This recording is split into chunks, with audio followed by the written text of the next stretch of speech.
dito sa Barrio Santo Niño. Malapit sa Puting Bato. Bilisan niyo!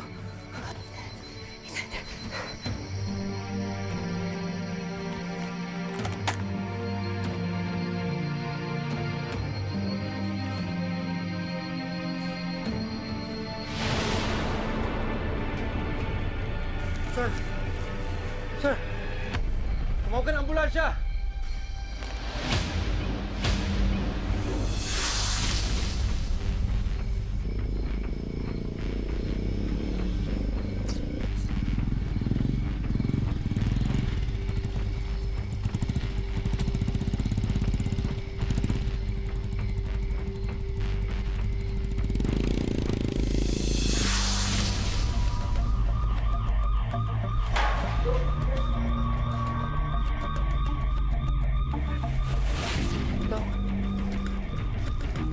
Kaibigan niyo, please.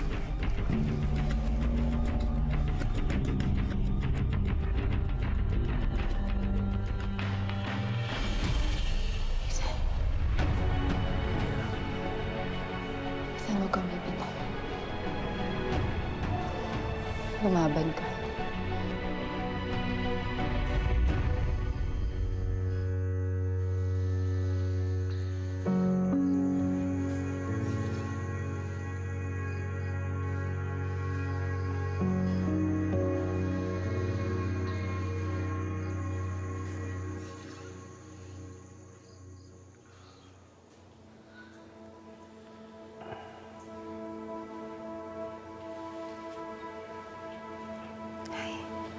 Hi.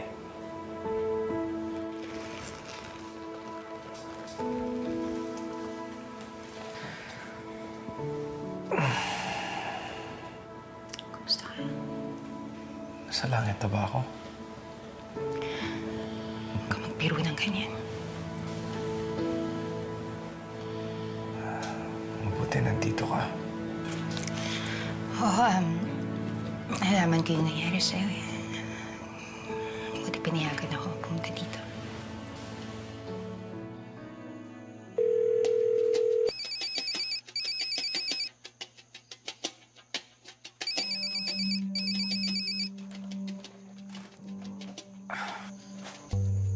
General, Kumusta ang operasyon? Franco, General, nagkaroon po ng engkwentro dito. anong enkwentro? Nasaan yung mga armas? Nasaan si Pascal? General, yung ibang armas nasa amin, yung iba nasa yate. Kasama ni Pascal. Nasa laot po sila ngayon. Pues, tawagan mo si Pascal, tiyakin mong ligtas siya. Masusunod po, General. Si Rian, nasaan siya? Nagkausap mo ba kayo? May nalalaman ba siya tungkol sa kilos ng mga militar? General, hindi ko pa po nakakausap si Rian. Pero nakita ko po siya sa lugar ng engkwentro kanina. Ano? General, niligtas niya yung sundalo. Papatayin ko na po dapat, pero ako yung binaril niya.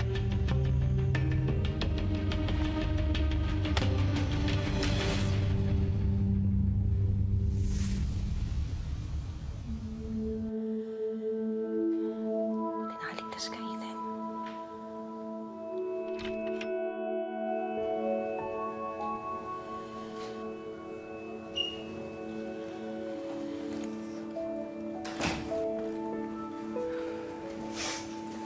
Jessie, Ethan, kamusta ang pakiramdam mo?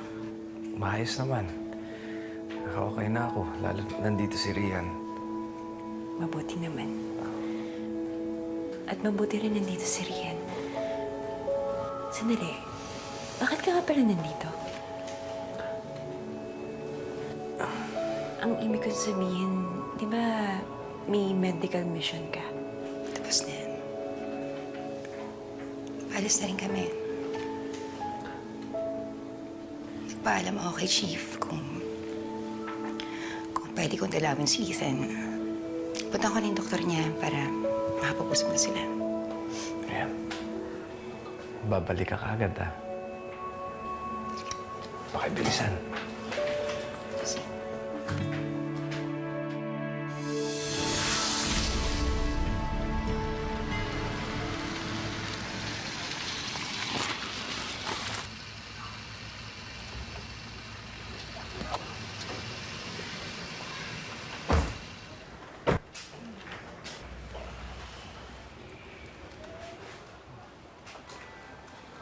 Kuya! Where? Oh, Okay ka lang? ayos lang ako. Huwag ka na maglala. Hindi ka pa kasi pwede magkahikilos. Saka yung gamot mo, kailangan mong inumin, ha? Para masiguradong walang impeksyon. Yes, ma'am. Claire, nagdala rin pala kami ng groceries.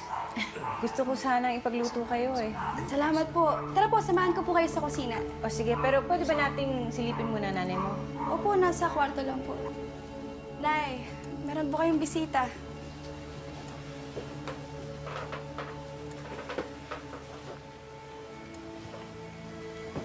Helen, kumusta? Ipahinga mo muna yan, ha? Kapag fully recovered ka na, ipaalam mo lang sa akin. Sige po, Tito. Maraming salamat ho. Bisitahin ko muna nanay mo. Talagang parang anak yung turing niya sa'yo, no? Sila Tito na kasi halos nagpalaki sa amin dalawa ni Claire. Kaya sobra-sobra na lang yung pasasalamat ko sa kanila. Hindi nila kami pinabayaan. Ayos ka lang? Cellphone mo yata yun, ha? Sige lang. Ayos ka lang dyan. Pa.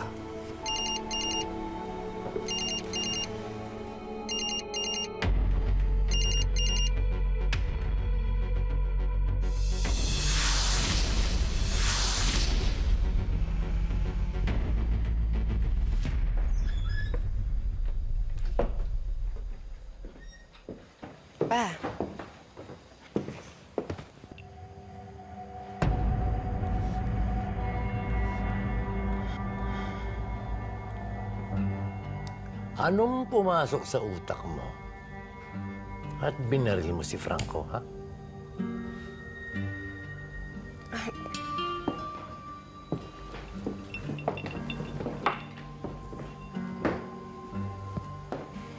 Hindi naman ho siya napuruhan. So dapat pala magpasalamat pa ako sa'yo, ganon. Pa. Ipinahamak ni Franco ang sarili niya. Paparating na yung mga militar. Ayaw pa niyang umalis. Mahuhuli na siya pa. Iniligtas ko lang naman ang buhay ni Franco. Na tayo maglokohan dito, Rian. Una na sa lahat, wala ka naman dapat dun eh. Hindi ko malaman kung anong pumasok sa isipan mo at pumunta ka ron. Pangalawa, simple lang ang trabaho mo. Ang timbrehan si Franco tungkol sa mga militar. Anong ginawa mo? Wala. Nagpabaya ka. Pa, kaya ako nagpunta doon para tulungan si Franco. Pangatlo, naligtas yung sundalong yun dahil pinairal mo na naman ang puso mo. Alam mo, nakita ko naman eh kung gaano ka kalandi nung nakikipagsayaw ka sa kanya ro sa event. Pero pinalagpas ko yun dahil inisip ko, palabas lang ito ng anak ko. Pero ngayon, sa nakikita ko, parang tinototoo mo na eh. Rian, hindi ko inaasahang magiging ganito ka kababa. Ano? Ha? Kakalimutan mo na lahat ng nalalaman at pinaghirapan mo nang dahil lang sa lalaking yon, ha? Kakalimutan mo kaming pamilya mo? Anong klaseng anak ka naman yan?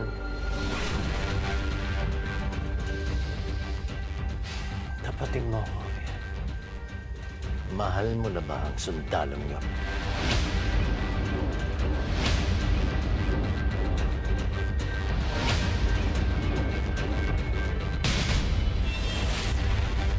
Mahal mo na ba ang sundalong yun? Hindi ko alam. Hindi mo alam. Talaga bang hindi na gumagana yung utak mo? Tuluyan na bang kinain ng puso mo ang buong mong pagkatao? Huwag naman sanang ganon. Mag-isip-isip ka. Isaksak mo dyan sa utak mo kung anong kabalbalan nitong ginagawa mo. Mag-isip kang mabuti. Ha? Alam mo, mas mabuti pa siguro kung huwag ka na lang pumunta sa birthday ni Santi. At pag-isipan mo mabuti kung gusto mo pang maging bahagi ng pamilyang ito o hindi na. Pa. Pa. Nahuli na ang ilang mga miyembro ng mga sindikato, sir. Hawak na sila ng PNP. Ayaw nila magsalita. Wala daw silang alam tungkol kay Pascal. Intel, David Pascal. Naka-deploy na po ang ating intel operatives sa mga lugar na posibleng puntahan ni Pascal. Lieutenant De Leon, Sir, gusto kong malaman kung sino ang nagpadala sa akin ng tip. yung nag-text sa inyo, sir? Yes. Gusto kong malaman kung sino siya. Para malaman ko rin kung anong kanyang intensyon o motibo. He or she can be a good lead. Yes, sir. Okay, dismiss.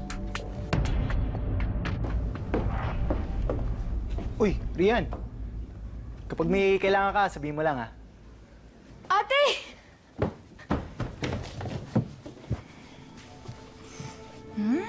Ate, miss na kita.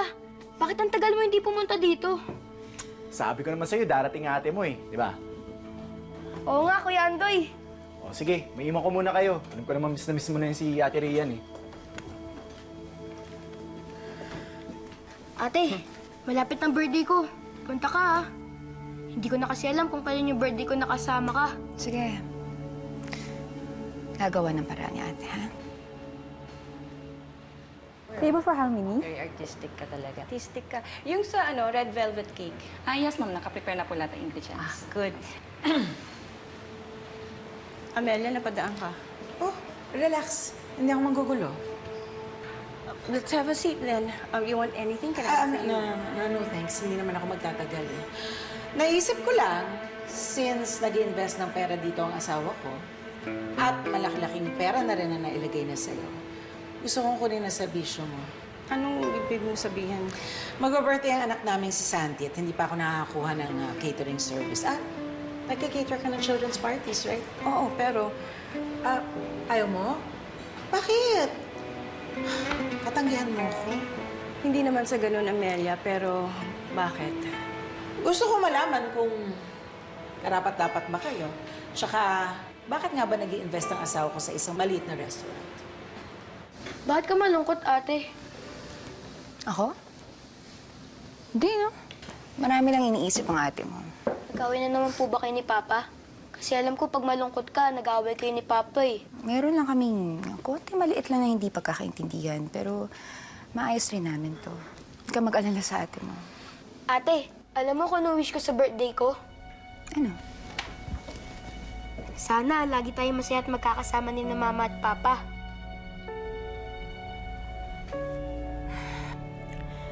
Yan din ang gusto kong mangyari. Kaya lang minsan sa buhay natin, may mga bagay tayo na mahirap makuha o mangyari. Kapag gusto mo talaga mangyaring isang bagay, kailangan gawin mo talagang lahat para dun. Pero kailangan mong piliin ang tama. Kung ano makakabuti para sa lahat. I just need the details. Kasi pag-uusapan namin ng staff ko yung availability nila. Kailan Sa ba? darating na Sabado, sa mansion. Medyo mapili ang anak ko sa food, so I only want the best for him. I understand. Ganun naman talaga tayo mga nanay, hindi ba? Bibigay natin lahat sa kanila at gagawin natin ang lahat para sa mga anak natin. Okay then, so nagkakaintindihan naman pala tayo.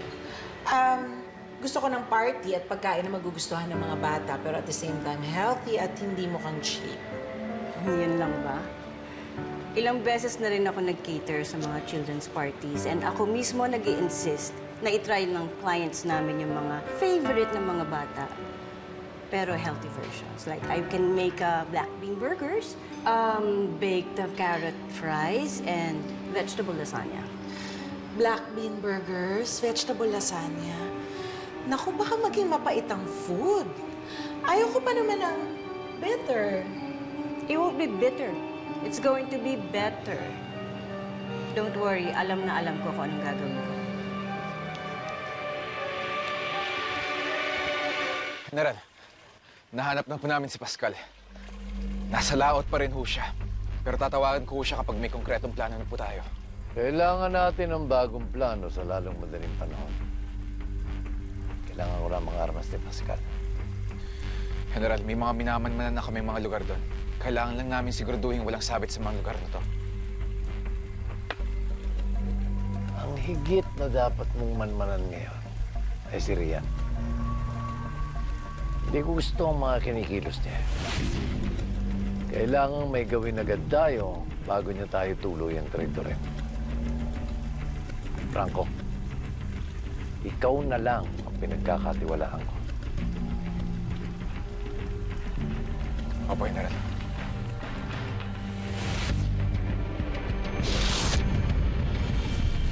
Nanang, tara, Nanang! Bilis, Nanang!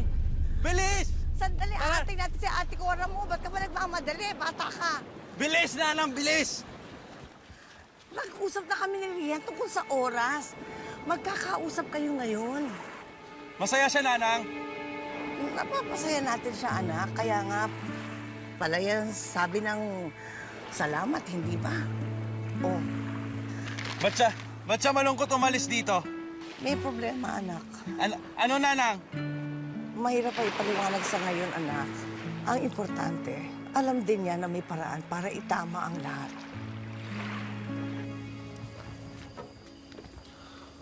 Ano, Tol? Ayos ka lang? Ano ba sa tingin mo? Hindi. Pero, sabi sa akin, nabaril ka. Ayan ba yun? Sino bumaril sa'yo? Si Rian. Ano? Si Ate Rian? Bakit ka naman niya binaril? Dahil doon sa sundalong yun. Kung akala nating lahat na ginagamit niya lang yun pala tinutuon niya na. Hindi raramdaman na siya doon sa ungas na yun. Teka lang. Paano ka naman nakasigurado? Hindi niya ililigtas yung buhay nun kung ginagamit niya lang. Selos ka naman.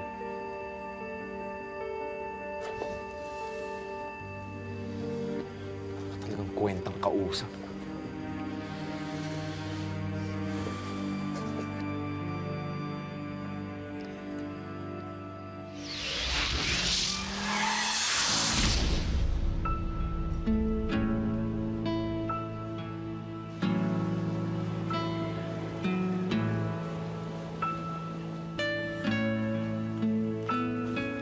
Rian, anak, ang ginagawa mo dyan? Pwede ka tumuloy doon sa bahay. Baka nagugutom ka. Gusto mo na ba kumain? Halika na.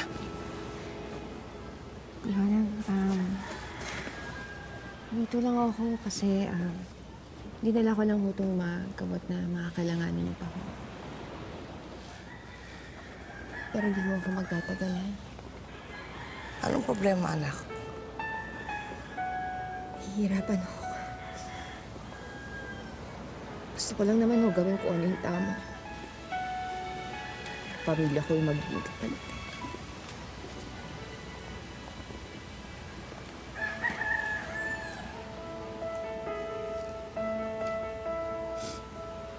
Ang buhay ko ay sadyang ganito.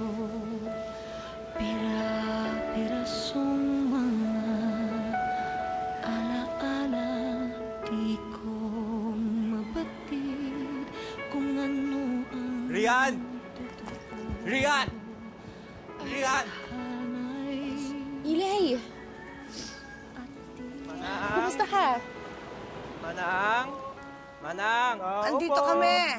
Barog! Sali na, may kukunin lang ako. Si Rian yun, Rian! Kumusta kayo? Magandang umaga po. Magandang umaga. Rian. Ay, tama-tama. Kapipitas lang nitong matamis na saging ko. Baka gusto mo. Huwag ka kalokohan. Ay, naalok ko lang naman ng saging. Ayusin mo. Gusto mo ba? Dinala ko lang to para sa inyo, pero hindi rin ako magtatagal, ha? Tsaka na-miss ko kayong lahat. Namiss ka din namin kaagad. Lalo na ako. Ako din, na miss kita. Para sa'yo. Para sa akin? Alam mo naman. May regalo ka, ha? Ilay, saan mo ito nakuha? Dun sa kabila. Saan? Di ka pa ba nakakapunta doon? Doon, sa Dalampasigan, sa kabilang bundok. Oo, maganda doon, anak. Bisa na pumunta kami, naglililis kami. Balik kami doon, sama ka? Oo, tara na. Tara, sama ka kaya. Sama siya. Oo. Susunod na lang, Ilay. Kaya na. Kailangan ko kasing bumalik eh. Pero sa susunod na punta ko dito, okay lang ba kung samahan mo ako doon? Pangako na pala yun eh. Ngiti yan. Binata na.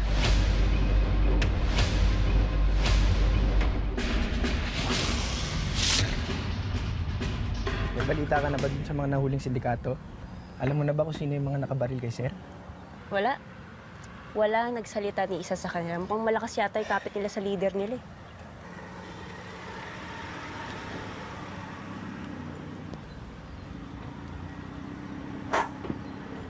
Sir, ginagawa mo dito? Ayos na ako. Hindi na malala to. Sigurado ka ba, ha? Oo nga, sir. Dapat nagpapahinga ka pa. Mabuti na lang nalaman namin kagad yung nangyari sa'yo. Nakatawag kagad ng ambulansya. Eh halos wala ka ng malay eh. Kinabahan nga ako, sir eh. Mabuti na lang nakabalik ka kagad. May nag-report na may nangyari sa akin? Meron nagmalasakit. Pero sir, bilib na bilib ako sa inyo ha. Sa tindi ng tama nyo, naku, eh siguro kahit gumapang, di ko na kayang gawin. Sandali lang. Wala bang mga residente doon sa lugar na enkwentro? Baka may napadaan lang. Imposible naman siguro yung mga kalaban pa mismo yung naghatid sa kanya dun. Hoy! Ito.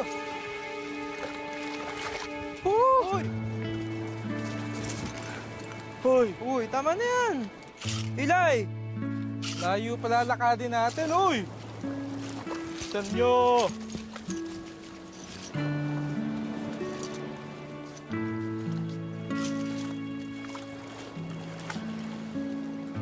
Hoy! Wala ka nalungkot dyan. Sana dito na lang si Rian. Yes, kaya naman pala sinasabi ko na si Rio na naman yung nasa isip mo. Nako, di ba sinabi niya, hindi siya basta-basta makakaalis doon kasi hindi niya maiwan ang trabaho niya sa kampo. Ano? Hindi siya masaya doon. Pagdating niya dito, ang lungkot niya. Pero pag nandito na siya, ang saya niya. Alam mo, tama to. Pansin mo din ba? Pansin ko. Parang ang saya-saya ni Rian kapag nandito. Tapos kapag nagtatrabaho siya, parang malungkot. Huwag kang mag-alala. Diba sabi nga ni Rian, gagawa siya ng paraan para agad-agad makapunta dito para makita ka. Oo nga. Huwag mo na isipin yun. Ayos na ayos lang yun. Kaya nga. Isip ko siya ba anong mangyari sa kanya?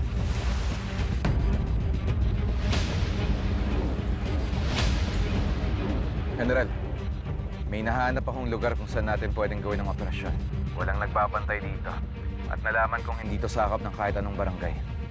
Saan yan? Sa Barrio Santo Francisco. Tagong lugar na pagmamayari ng isang konsehal. May dalampasigan rin dito na walang naninirahan. At higit sa lahat, walang pulis o militar dito. Franco, kung nakakasiguro ka sa lugar na yan, kontakin mo na agad si Pascal at dyan yun na itayo ang operasyon natin sa lalong madaling panahon. Sige po, General. Pero may isang bagay rin po kayong kailangan malaman. Tungkol kay Rian. Ano yan? Dito napadpad si Rian nung nagkaroon siya ng amnesia. Tinulungan siya ng mga tao rito. At mukhang alam na nila ang tungkol sa pagkatao ni Rian. Alam mo na kung anong dapat mong gawin, Franco. Walang dapat makaalam sa mga plano natin. At higit sa lahat, walang dapat makaalam sa tunay na pagkatao ni Rian. Opo, General.